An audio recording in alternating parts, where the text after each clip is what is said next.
magaalada Balugubadle waxay ku sutantay xuska maalinta 18 May waxaanay ahayd goobihii saldhigga u ahaa la soo noqoshadii xorriyadda Somaliland. Haddaba habeennimadii xalay ahayd waxaa lagu xusay xuska sanad guurada 18 May ee gooni isku taagga Somaliland, waxaana madal ballaaran oo xafladaasi loo agaasimay kasoo qaybgalay laamaha dowladda, mas'uuliyiinta gobolka, mas'uuliyiinta degmada iyo shacab aad u tiro badan.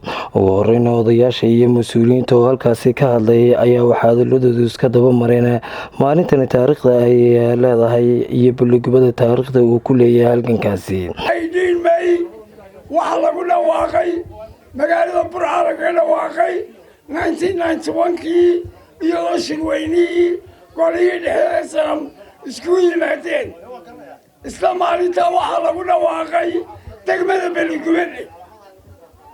waxaan leeyahay waa maalin aad iyo aad u qiimo badan oo ka soo wareegtay 30 guuradii 19 gooni isku taagga Jamhuuriyadda Somaliland lagaga dhawaaqay Burco.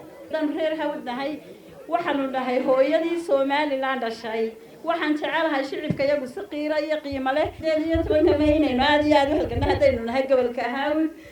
waxa weeye ciidanka bilayska iyo ciidanka qaranka iyo ciidanka asluubta lixda ciidan mooyaane waxaad halkaa gaarsiiyay Somaliland waa shacabkeeda oo ilaashanaya 30 sanadood ee aan jirnay. qof walba reer Somaliland uu garanayaa halka aynu ka soo qaadnay Somaliland, maanta halkaynu maranayno waynu isla garanaynaa. caawa qof iga nasiib badan ma jiro. 30 sanadood ayaa ay taagantay qarannimada Somaliland. waxaan caawa joogaa 3 talis bay SNM lahayd. taliska koowaad wuxuu ahaa Qaaxo oo waxaynu ka soo dhaadhacnay Laanqayrta iyo Kaambarwaaqo. taliskii labaad wuxuu ahaa Balugubadle. taliska aaguna wuxuu ahaa Gumburaha Bank.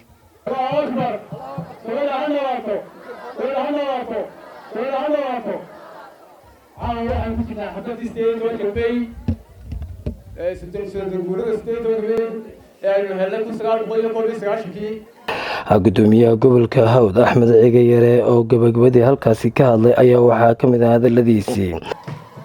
midnimadii Soomaaliya waa lagu hungoobay markii cadaalad dhacday ee wax fara badan ummadii la soo mariyay ayaa 1991kii midnimada aynu qaadanay kowdii Luulyo amba kowdii bisha 7 ayaynu dib uga noqonnay. waxaan taagnaa anigoo dhalinyaro ah 19kii oo aan xaadir ahaa. Ilaahay subxaanahu wa ta'aala uu ay maaratay goobjoogiga ahaa xaruntii lagaga dhawaaqayay ahayd gobolka Togdheer. maantana oo 30 sanadood laga soo wareegana waxaan joogaa xaruntii hooyada halganka Jamhuuriyadda Somaliland ee Balugubadle. iyaduna waxa weeyaan waa fadli Ilaahay subxaanahu wa ta'aala in loogu mahadnaqo ay iyaduna mudan tahay. waxaan aad iyo aad ugu hambaliyaynayaa oo aan iyo aad u salaamayaa madaxweynaha qaranka oo ahaa kunsumdana raggii halganka kowga ka ahaa ee maantana madaxweynaha Jamhuuriyadda Somaliland mudane Muuse Biixi Cabdi iyo ragga dhigiisa ee garabkiisa ee ay ka mid yihiin Maxamed Kaahin Axmed iyo ragga faraha badan ee garbaha xukuumadda ah. dhammaantood waxaan leeyahay midhihiinii baanu haynaa, midhihiinii baanu joognaa.